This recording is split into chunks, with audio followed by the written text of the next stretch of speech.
24 oktyabr kuni Kanada parlamentida Xitoyning qirg'inchiligidan qechib chet ellarda sargardonlikda yashayotgan 10 ming Uyg'ur musofirga panohlik berish taklif loyihasi ovozga qo'yilgan. Mazkur taklif loyihasi Kanada parlamentida har qaysi partiyalardan bo'lgan parlament a'zolarining to'liq qo'llashi, ya'ni 0 ga qarshi 258 ovoz bilan ma'qullikdan o'tgan. Parlamentda mazkur taklifni o'tirg'a qo'ygan Samir Zubayri qatorliq parlament a'zolari Xitoyda davom qilayotgan irqiy qirg'inchilikqa duch kelayotgan Uyg'ur va boshqa turk musulmonlarga Kanadaning panohlik berishining zarurligini qayta ta'kidlagan.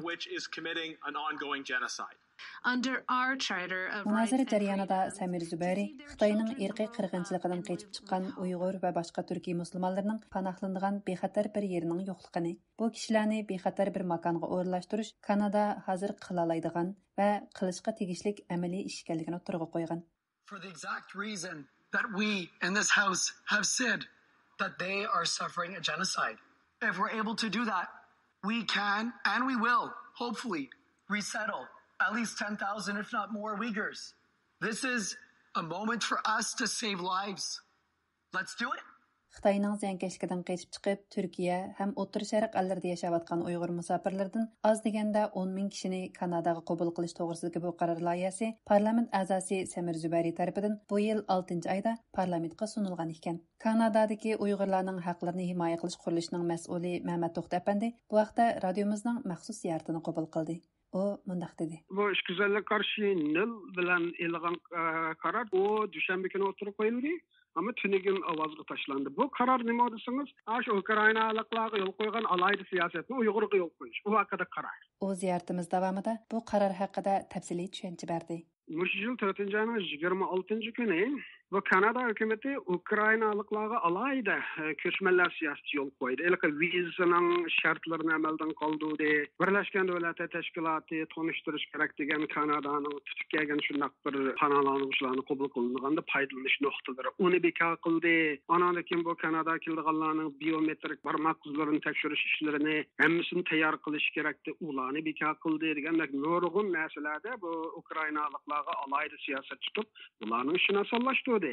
Bundan keyin biz bu parlamentga ovozimizni chiqarib, Ukraynalıqlar urushdan qochgan bo'lsa, Uyg'urlar irqiy qirg'inchilikdan qochdi. Nima deb bu o'xshash siyosat Uyg'urlarga yo'l qo'yilmaydi deb biz davron qilgandan keyin bu Kanada ko'chmanlar doimiy komiteti shu 4-oyda shu Ukraynalıqlarga tutgan siyosatni Uyg'urlarga tutish haqida bu bir komitetdan qaror chiqargan. Endi tunigan ovoz qo'yilgan narsa, komitetning qarorini parlamentning qaroriga aylantirib, texnik kuchlantirib, o'sha Birlashgan Davlatlar Tashkilotining shartini amaldan qoldirib, pasport yo'q, pasportni vaqt o'tgan yoki pasport olish imkoni bo'lmagan, hatto davlat tavalliksiz qolgan kishilarga Kanada sayohat pasporti berib, ularni akilishga. Anadan bularga Birlashgan Davlatlar Tashkiloti panohlang'ich deb qabul qildi, qilmadi u shartni qilmay, o'sha Dunyo Uyg'ur qurultiyi bilan Uyg'ur haqlarini himoya qilish qurilishi tavsiya qilganlari panohlik nimasi panohlang'ich sifatida qabul qilish, pasport yo'qlarga pasport berish, ularni biometrik oladigan uchurlarimiz Kanada kelib bo'lgandan keyin ilish, ularning chiqimlariga Kanada hukumati mas'ul bo'lish, hatto pul yo'qlarning aeroplan biletini ilish, ularning bir yillik Kanadadagi turmush chiqimini berish degandek nurg'un narsalar shu tunugunki qarorda hamda parlamentning umumiy qaroriga aylandi. 4-oyda olgan komitet qarori tunugunki ovoz bilan parlamentning umumiy qaroriga aylandi.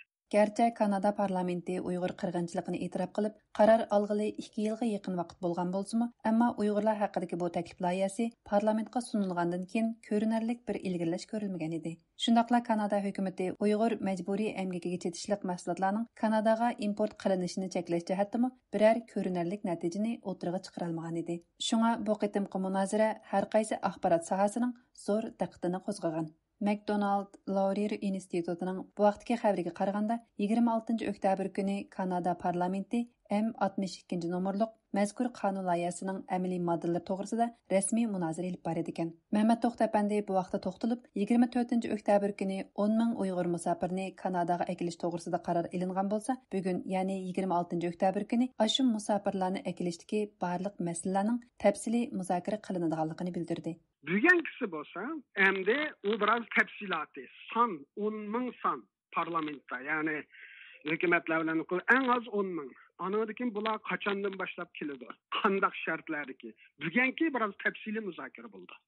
Mehmet To'xta Efendi Kanada hukumatining musofirlarni rasmiy qabul qilishni qachondan boshlash, kimlarni qabul qilish rasmiyatlarini qandaq bejirish, bexatarlik va musofirlarni qandaq o'rlashtirish qatorliq hal qilishga tegishli konkret masalalarning mavjudligini, uningdan boshqa yana Uyg'urlar navbatda yashayotgan davlatlar bilan bo'lgan diplomatik masalalarning mavjudligini ta'kidladi. Hazır hem de Kanada'da onun Uygur'un kilişi meselesi o kararga bağlanıp oldu. Hazırki mesele kandak kilidu, kaçan kilidu ve kandak adam kilidu. Bunun tepsilatları, kandak şarttaki insanlar, bu insanlarını kandak dallayımız, bunlar ne gorullaştırımız, hem de Kanada hükümetinin tahminen 350 milyon dolardan 200 milyon dolar geçip sarf kılıdı. Bunların bir yıllık teminatı, aeroplan biletleri, anadaki bu pasportu var, yok, pasportun vakti ötüp ketken, bunlarına kandak kılımız.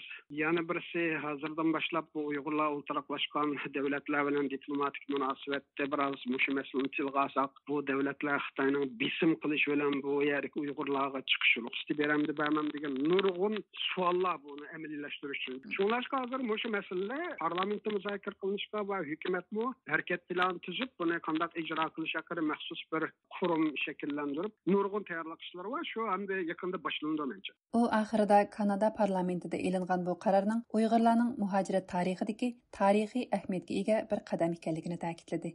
Bu 10 ming Uyg'ur 10 yilda 20 ming 30 ming bo'ladi. Bizning da'vo uzun muddatli da'vo. Ertaga bu Sharqiy Turkiston da'vosi asosli ziyoli kuchi, odam kuchi mishada tarbiyalandi. İngilizce, Fransızca ikki tillik bo'lib. Ayadagi ba'zi davlatlardan Uyg'urlarning chiqishiga Xitoy hozirdan boshlab besim ishlatib, buni to'sashga urinib kelyapti. Hozirgi qarindoshlarimiz xilma-xil xato tushunchalardan bo'ldi, lekin Uyg'urlarning shu muhojirat tarixidagi eng muhim bir halqalik qadam. Yani tarixda ko'rilmagan bir qadam. Tunji qatim bir g'arb davlati butun chiqimlarni qilib, Uyg'urlarni bir şey ekyapti. Shunlashqa bu bir tarixiy qadam. Uyg'urlarimiz bilan sabr qilish kerak, chunki biz bu ishning nimasini tashlab qo'ymaymiz.